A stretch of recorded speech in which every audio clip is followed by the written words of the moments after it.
Welcome back to an extra bonus episode of Quick Bits. Today, Bryan Kohberger was indicted by grand jury in Idaho. I covered that in a much longer live stream and went through all the documents that came out today, including the indictment, sealing of the witnesses, etc. But for you, I wanted to give you just the quick bits on what happened today so you are all up to date with what happened and what it means. So let's hop in to an extra Quick Bits. I'm legal analyst Emily D. Baker. This is the Quick Bits, where I break down just the main points of the pop culture and entertainment cases I'm currently covering on YouTube and the Emily Show podcast. Let's get into it.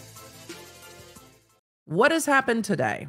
Bryan Kohberger has been indicted by grand jury. That means that there will be no preliminary hearing. The public will not see the evidence that the prosecution is using to establish probable cause. This grand jury indictment means the case is now moving towards trial. In Idaho, there is a 6-month time limit to go to trial unless the defendant waives his speedy trial rights and determines that there can be more time. On Monday, May 22nd, the defendant will be in court to be arraigned on this indictment. He will be told the charges against him and have the opportunity to enter a plea. That will generally be a not guilty plea. Have wild things happened? Is it an outside possibility that he could be like, plead guilty? Yeah, but not really. So it is most likely that on Monday, Bryan Kohberger will plead not guilty for the first time. A plea has not been entered in this case yet. There is also still the outstanding matter of the gag order, but the gag order is presided over by the preliminary hearing judge. That judge no longer has this case. This case has now moved to a different court. It has moved up in the court system to a different judge. So whether or not that hearing will be taken off calendar and determined to be moot, we will see. Will the new judge enter a gag order? We will see.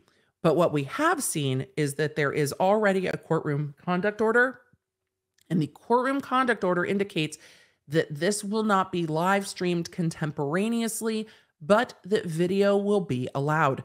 So what I expect to happen is for the hearing on Monday and any future public court hearings, that they will be recorded and then they will be released after the hearing has concluded. They will not be done in real time. And that's consistent with what we've previously seen in Idaho. The names of those that testified before the grand jury have been sealed. I think that's appropriate. I'm not really worried about that. But the big outstanding questions are, will the defendant waive time for trial? Will this go to trial in the next 6 months? Will the prosecution even entertain a plea? Is the prosecution seeking the death penalty? And what is going to happen with the gag order?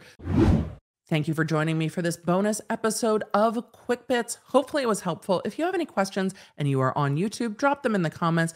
If not, let me know on social media what your questions are about the prosecution choosing to go to grand jury and just keeping this out of the public eye. I want to know your thoughts. All right. Hopefully that helped. Bye.